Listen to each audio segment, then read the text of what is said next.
ಅದ್ರ ಜೊತೆಗೆ ನಾನು ಹೇಳ್ತಾ ಇರ್ತಕ್ಕಂಥದ್ದು, ಈ ಸಂಪ್ರದಾಯನ ಯಾಕೆ ಹಾಕಿದ್ದಾರೆ? ಯಾರೇ ಒಬ್ಬ ಭಾಷಣ ಮಾಡುವಂಥ ಸಂದರ್ಭದಲ್ಲಿ ಅವ್ರು ಡಿಸ್ಟರ್ಬೆನ್ಸ್ ಮಾಡಲಿ, ನಾನು ಅದಕ್ಕೂ ನಾನೇನು ಇದು ಮಾಡಲ್ಲ. ನನ್ನ ವೈಯಕ್ತಿಕವಾಗಿ ಯಾಕೆ ಮಾತಾಡಿ ಇವ್ರು ಕಂಡಿಡ್ದಾರ ನನ್ನ ಕಳ್ಳ, ಕೊಪ್ರಿ ಕಳ್ಳ ಅಂತ? ಇದೇ ಕೊಪ್ರಿ ರಾಗಿ ಕಳ್ಳ ಅಂತೇಳಿ ಹಿಂದೆ ಇದೇ BJPಯ ಪ್ರಧಾನ ಕಾರ್ಯದರ್ಶಿ ಸುರೇಶ್ ಕುಮಾರ್ ಅವರು ಏನು ಹೇಳಿದರು? ಬಂದು ಅರಸೀಕೆರೆನಲ್ಲಿ ಕಾಯಿ ಕಳ್ಳ, ಕೊಪ್ರಿ ಕಳ್ಳ, ಎಂಥದೋ ಕಳ್ಳ ಅಂತ ಬೈದು ನಾನು ಸವಾಲಾಗ್ತೆ.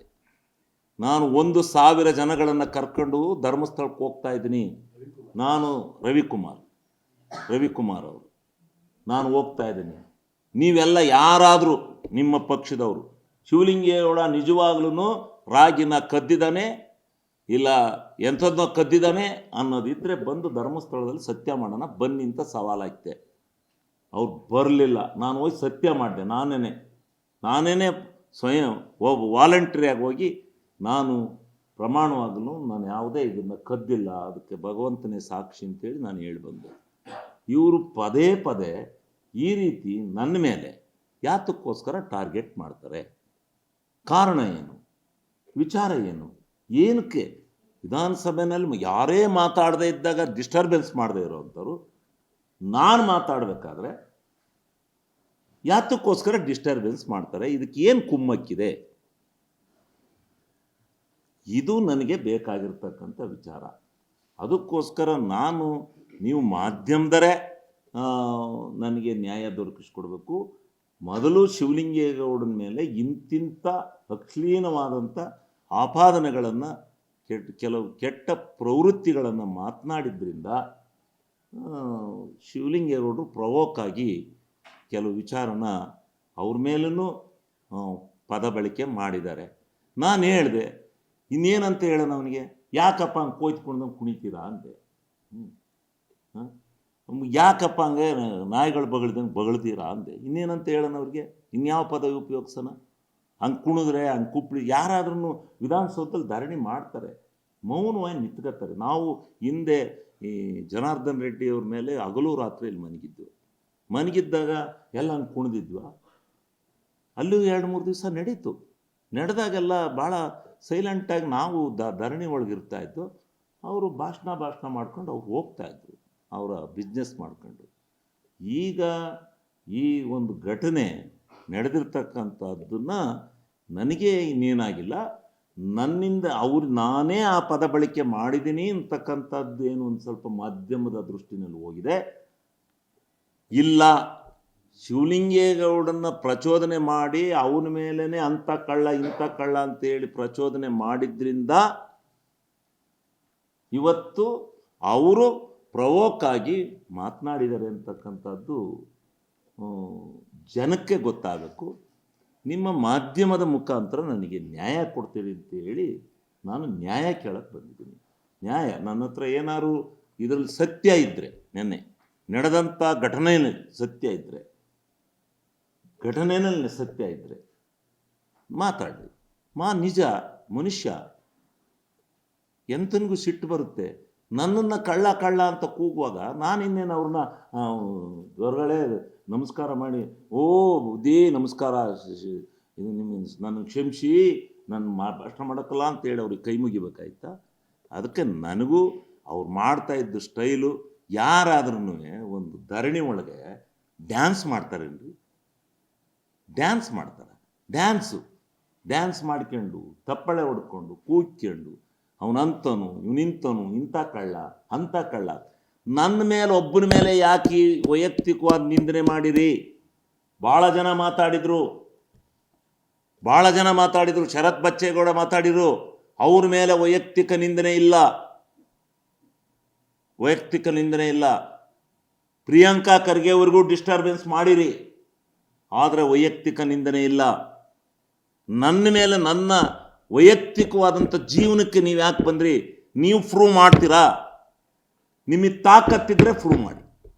ನೀವು ಪ್ರೂವ್ ಮಾಡಿದರೆ, ನೀವೇನು ನನ್ನ ಮೇಲೆ ಆಪಾದನೆ ಮಾಡಿದಿರಿ ಪ್ರೂವ್ ಮಾಡಿದರೆ, ನಾನು ನೀವು ಹೇಳಿದ ಶಿಕ್ಷೆಗೆ ಗುರಿ ಆಗ್ತೀನಿ. ಹೇಳಿ ಶಿಕ್ಷೆ ಗುರಿ ಆಗ್ತೀನಿ, ಸವಾಲಾಗ್ತಾ ಇದ್ದೀನಿ ನಾನು. ಹೌದು, ದೇವೇಗೌಡರನ್ನ ಬಿಟ್ಟು ಬಂದು, ದೇವೇಗೌಡರು ಪಕ್ಷ ಬಿಟ್ಟು ಬಂದಿದ್ದೀವಿ. ಹೌದು, ಎಲ್ಲ 2.5 ವರ್ಷ ಆಗಿದೆ, ಚುನಾವಣೆ ಆಗಿದೆ, ಜನ ನನಗೆ ಆಶೀರ್ವಾದ ಮಾಡಿದ್ದಾರೆ. ಜನ ಹೇಳ್ದಂಗೆ ನಾನು ಕೇಳಬೇಕು. ಕೆಲವೊಂದು ವಿಚಾರಗಳಲ್ಲಿ ನೀನು ಬಿಡಬೇಕು ಪಕ್ಷನ ಅಂತೇಳಿ ನಮ್ಮ ಕಾರ್ಯಕರ್ತರು, ನಮ್ಮ ಕ್ಷೇತ್ರದ ಜನ ಹೇಳಿರು. ನಾನು ಬಿಟ್ಟು ಬಂದಿದ್ದೀನಿ, ಗೆದ್ದಿದ್ದೀನಿ, ಕೆಲಸ ಮಾಡ್ತಾಯಿದ್ದೀನಿ, ಜನಗಳಿಗೆ ಮಾಡತಕ್ಕಂಥ ಡ್ಯೂಟಿ ಮಾಡ್ತಾಯಿದ್ದೀನಿ. ಅದನ್ನು ಯಾಕೆ ಚೂರಿ ಯಾರು ಚೂರಿ ಹಾಕಕ್ಕೆ ಹೋಗ್ತಾರೆ? ಅದೇನು ಇವ್ರು ಯಾರು ಪಕ್ಷದಲ್ಲಿ ಇಲ್ಲವೇ ಇಲ್ವಾ? ಅವೆಲ್ಲ ಘಟನೆಗಳು ನಡ್ಕೋಬೇಕಾ? ಯಾರ್ಯಾರು ಎಷ್ಟೆಷ್ಟು ಜನ ಏನೇನಾಗಿದ್ದಾರೆ ಅಂತ ಗೊತ್ತಿಲ್ವ ನನಗೆ? ಎಲ್ಲ ಯಾರ್ಯಾರು ಇವ್ರು ಯಾರೋ ಅಷ್ಟು ಜನ ಇರ್ಬೋದು. ಆಮೇಲೆ RSS ಬಗ್ಗೆ ಮಾತಾಡ್ತಾರೆ ಅಂತ. ನಾನು RSS ಬಗ್ಗೆ ಮಾತಾಡಲಿಲ್ಲ. RSS ಒಂದು ಶಿಸ್ತುಬದ್ಧವಾದಂಥ ಇದು ಅಂತೇಳಿ ನಾನು ತಿಳ್ಕೊಂಡಿದ್ದೀನಿ. ಯಾಕಪ್ಪ ನೀನು RSSನಾಗಿ ಹಿಂಗೆ ಕುಣಿತೀಯ ಅಂತೇಳಿ ವೇಷವಾದ ಕಾಮತ್ತನ್ನ, RSS ಯಾಕಪ್ಪ ಹಿಂಗೆ ಕುಣಿತೀಯ, ನೀನು RSSನೇನು ಅಂತ ನನ್ನ ಹತ್ರ ಹೇಳಿದೀಯಾ? ನಾವು ಶಿಸ್ತುಬದ್ಧರು ಅಂತ ಹೇಳಿದೀಯಾ? ನೀನು ಯಾಕಪ್ಪ ಹಿಂಗೆ ವ್ಯವಹರಿಸ್ತೀಯ? ಇದು ಒಳ್ಳೇದಲ್ಲಪ್ಪ, ಇದನ್ನು ಯಾಕಪ್ಪ ಹಿಂಗೆ ಕೂಗ್ತೀಯ ನೀನು ಅಂತೇಳಿ ಅವ್ರಿಗೆ ನಾನು RSS ಅಂತಲೇ ಅವ್ರು ಹೇಳಿದ್ರಿಂದ, ನನಗೊಂದು ದಿವಸ ಹೇಳಿದರು, ನಾವು RSSನವರು, ನಾವು ಹೇಳಿದ ಕೆಲಸ ಮಾಡ್ತೀವಿ, ಹಂಗೆ ಹಿಂಗೆ ನಾವು ಕಟಿಬದ್ಧರು. ಅದಕ್ಕೆ ಏನಪ್ಪ RSS ಅಂತೇಳಿ ಅವನೊಬ್ಬನೇ ವೇದವಾಸ ಕಾಮತ್ ಒಬ್ಬರಿಗೆ ನಾನು ಅದು ರಿಪ್ಲೈ ಕೊಟ್ಟಿದ್ದೆ, ಸಲಗಾರಿಗೆ ಒಬ್ಬರಿಗೆ ನಾನು ರಿಪ್ಲೈ ಕೊಟ್ಟಿದ್ದು. ಇನ್ನೇನು ಇಡೀ BJPಯವರಿಗೆ ಕೊಟ್ಟಿಲ್ಲ, ಯಾವ JDSನವರಿಗೂ ನಾನು ಕೊಟ್ಟಿಲ್ಲ. ಅವರು ಅವ್ರು ಕುಣಿತಾ ಇದ್ರು, ನನ್ನ ಬಗ್ಗೆ ಧಿಕ್ಕಾರಕ್ಕೆ ಹೋಗ್ತಾರೆ ಇವರಿಬ್ಬರೇ. ಇವ್ರ ಋಣ ಏನು ತಿಂದಿದ್ದೀನಿ ನಾನು? ಏನು ಇವ್ರು ಯಾತಕ್ಕೋಸ್ಕರ ನನ್ನನ್ನು ವೈಯಕ್ತಿಕವಾಗಿ ಈ ರೀತಿ ಛೇಡಿಸ್ತಾರೆ? ಯಾತಕ್ಕೋಸ್ಕರ ನನ್ನ ವೈಯಕ್ತಿಕವಾದ ಬದುಕಿನಲ್ಲಿ ಇವ್ರು ಬರ್ತಾರೆ? ಇವ್ರು ಪ್ರೂವ್ ಮಾಡ್ತಾರೆ? ಹಂಗಾರೆ ಇವ್ರು ಪ್ರೂವ್ ಮಾಡ್ತಾರ? ಇವರು ಇದನ್ನು ಮಾಡ್ಬೋದಾ? ವೈಯಕ್ತಿಕವಾಗಿ ಒಬ್ಬನ್ನ ಭಾಷಣ ಮಾಡ್ತಾ ಇದ್ದನ್ನ ನೀನು ಕಳ್ಳ ಅಂತೇಳಿ ವಿಧಾನಸಭೆಯಲ್ಲಿ ಹೇಳ್ಬೋದಾ? ಹಂಗಾರೆ ಆ ಹೇಳಿದ್ದಕ್ಕೆ ನಾನು ಈ ಪ್ರಚೋದನೆ ನಾನು ಒಂದು ಸ್ವಲ್ಪ ಮಾತಿನ ಭರದಲ್ಲಿ ಸ್ವಲ್ಪ ಪದಪ್ರಯೋಗ ಹೊರಟಾಗಿರ್ಬೋದು, ಇಲ್ಲ ಅಂತ ಹೇಳೋದಿಲ್ಲ. ನನ್ನ ಮಾನಸಿಕ ವೇದನೆ ಹೆಂಗಿತ್ತು ಆ ಮಾತುಗಳನ್ನು ಕೇಳಿದಾಗ. ಆ ಮಾತುಗಳನ್ನು ಕೇಳಿಸ್ಕೊಂಡಿರೋವಂಥವರು ನಮ್ಮ ಮಾಧ್ಯಮದ ಸ್ನೇಹಿತರು ಇಲ್ಲಿದ್ದಾರೆ. ನೀವು ನನಗೆ ನ್ಯಾಯ ಕೊಡಬೇಕು. ಶಿವಲಿಂಗೇಗೌಡನ್ನ ಪದಪ್ರಯೋಗ ಮಾಡಿದ್ದು ಸತ್ಯ. ಆ ಸತ್ಯದಿಂದ ಶಿವಲಿಂಗೇಗೌಡ ಪ್ರಲೋಕ್ಕಾಗಿ ಮಾತಾಡಿರ್ತಕ್ಕಂಥದ್ದು ಸತ್ಯ ಅಂತಕ್ಕಂಥ ಮಾತನ್ನು ನಾನು ಈ ಸಂದರ್ಭದಲ್ಲಿ ಮಾಡ್ತೇನೆ. ನಿಮಗೆಲ್ಲ ಆಡಿಯೋಗಳ ಸ್ಲಿಪ್ಪನ್ನು ಅದಿನ್ನೂ 3-4 ಗಂಟೆ ಆಗುತ್ತೆ ಅಂದರೆ ಆ ಸ್ಲಿಪ್ಗಳನ್ನು ತಂದು ನಿಮ್ಮ ಎಲ್ಲ ಮಾಧ್ಯಮಗಳಿಗೆ, ನಿಮ್ಮೆಲ್ಲ ದೃಶ್ಯ ಮಾಧ್ಯಮದವರಿಗೆ ಎಲ್ಲರಿಗೂ ನಾನು ಕೊಡ್ತೇನೆ. ನಾನು ಆಗಲೇ ಬಂದು ಹೇಳಿದೆ. ಆದರೆ ನೀವು ನನಗೆ ಹೆಚ್ಚಿನ ಸಂಖ್ಯೆಯಲ್ಲಿ ಪ್ರಿಂಟ್ ಮೀಡಿಯಾ ಮತ್ತು ಮಾಧ್ಯಮದ ಸ್ನೇಹಿತರು, ಪ್ರಿಂಟ್ ಮೀಡಿಯಾದ ನಮ್ಮ ಸ್ನೇಹಿತರುಗಳನ್ನ ಕೇಳಿ ಅದು ನಿಜ ಅಂದರೆ ನನಗೆ ನ್ಯಾಯ ಕೊಡಿ. ನನ್ನ ನ್ಯಾಯನ ಮಾಧ್ಯಮದವ್ರ ಹತ್ರಲ್ಲೇ ಕೇಳಬೇಕಿಲ್ಲಿ. ನೀವೀಗ ನಾನು ಕಾಂಗ್ರೆಸ್ನವ್ರು ಬಂದು 10 ಜನ ಕೂತ್ಕೊಂಡು ನಾನು ಹೇಳಿಸಿದ್ರು ನೀವೇನು ಅದು ಕಾಂಗ್ರೆಸ್ನವರು ಒಳಾಕೊಂಡಾರೆ ಅಂತೀವಿ. ನನ್ನ ಬಗ್ಗೆನೂ ನರೇಂದ್ರ ಸ್ವಾಮಿ ಬಹಳ ಜನ MLAಗಳು ನಿಂತ್ಕೊಂಡು ನನ್ನ ಬಗ್ಗೆ ಮಾತಾಡುವಾಗ ಅವ್ರು ಹೇಳಿದ್ರು, ಸ್ಪೀಕರೇ ಹೇಳಿದರು, ನೀವು ಅಷ್ಟೊಂದು ಪ್ರಚೋದನೆ ಮಾಡಿರಿ, ಇನ್ನೇನು ಮಾಡ್ತಾರೆ ಮಾತಾಡ್ದಲೆ ಅಂತ. ಅಷ್ಟೊಂದು ನನ್ನ ವೈಯಕ್ತಿಕವಾಗಿ ಮಾತಾಡಿದ್ರಿಂದ ನಾನು ಮಾತಾಡಿದ್ದೀನಿ. ಅದರಿಂದ ದಯವಿಟ್ಟು ನೀವು ನನಗೆ ನ್ಯಾಯ ದೊರಕಿಸ್ಕೊಡ್ಬೇಕು ಅಂತ ನಿಮ್ಮನ್ನೇ ನಾನು ಕೇಳ್ತಾ ಇದ್ದೀನಿ. ಮಾಡಿಕೊಡ್ಬೇಕು ಅಂತಕ್ಕಂಥದ್ದು.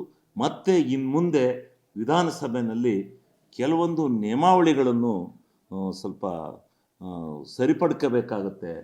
ವಿಧಾನಸಭೆ ನಡೆಯುವಾಗ ಯಾರೇ ಅಶ್ಲೀಲವಾಗಿ ನಡ್ಕೊಂಡ್ರೆ, ಅದಾಗಿ ಈಗ ಒಂದು ಸಾರಿ ವಿಧಾನಸಭೆಯಲ್ಲಿ ಲೋಕಸಭೆಯಲ್ಲಿ 100 ಜನ ಸದಸ್ಯರನ್ನ ಹೊರಗಿಟ್ಟು ಸಭೆ ನಡೆಸಿದ್ರು. ಗಲಾಟೆ ಮಾಡ್ತಾರೆ ಅಂತ. ಯಾರು ಗಲಾಟೆ ಮಾಡ್ತಾರೆ? ವಿರೋಧಿ ಪಕ್ಷ ಇದೆ ಅಂತೇಳಿ ಗಲಾಟೆ ಮಾಡೋಕ್ಕೆ ಅಂತೇಳಿ ಎಲ್ಲವಕ್ಕೂ ತೊಂದರೆ ಮಾಡೋದಾ? ಏನು ನರೇಗಾದ ಬಗ್ಗೆ ಸ್ವಲ್ಪ ನಾನು ಹೆಚ್ಚಿಗೆ ಮಾತಾಡ್ತೀನಿ. ನಾನು ಸ್ವಲ್ಪ ಗ್ರಾಮೀಣ ಭಾಷೆಯಲ್ಲಿ ಜನಕ್ಕೆ ಹಿಡಿಸಂಗೆ ಈ ನರೇಗಾದಿಂದ ಏನಾಗಿದೆ ಅಂತ ಈ ರಾಜ್ಯದ ಜನಕ್ಕೆ ನಾನು ಮೆಸೇಜ್ ಕೊಡ್ತೀನಿ ಅಂತೇಳಿ ನನ್ನ ಭಾಷಣದ ಒಗಟನ್ನು ತಿರುವಚ್ಚಕ್ಕೋಸ್ಕರ ಇವರು ಮಾಡಿರ್ತಕ್ಕಂಥ ಕುತಂತ್ರ. ನಮ್ಮ ವಿರೋಧಿ ಪಕ್ಷದ ನಾಯಕರು ಅಲ್ಲಿ ಡ್ಯಾನ್ಸ್ ಕುಣಿಸ್ತಾ ಇದ್ರು. ಅವರೇ ಹೇಳ್ತಾ ಇದ್ರು ಅವನ ಮೇಲೆ ಕೂಗಿ ಇವನ ಮೇಲೆ ಕೂಗಿ ಅಂತ. ನೀವೆಲ್ಲ ಮಾಧ್ಯಮದಲ್ಲಿ ಕೇಳಿಸ್ಕೊಂಡಿದ್ದೀವಿ. ಹೆಂಗೇನು ಕೂಗ್ತಿದ್ರು ಅನ್ನೋದು ನೀವು ಕೇಳಿಸ್ಕೊಂಡಿದ್ದೀವಿ. ಹೋಗಪ್ಪ ಅವನ ಮೇಲೆ ಕೂಗು ಇವನ ಮೇಲೆ ಕೂಗು ಅಂತ ಪ್ರಚೋದನೆ ಮಾಡಿ. ಯಾಕೆ ಇದು ತಪ್ಪಲ್ವಾ? ನನ್ನ ವೈಯಕ್ತಿಕವಾಗಿ ಯಾಕೆ ಕೂಗ್ತಾರೆ?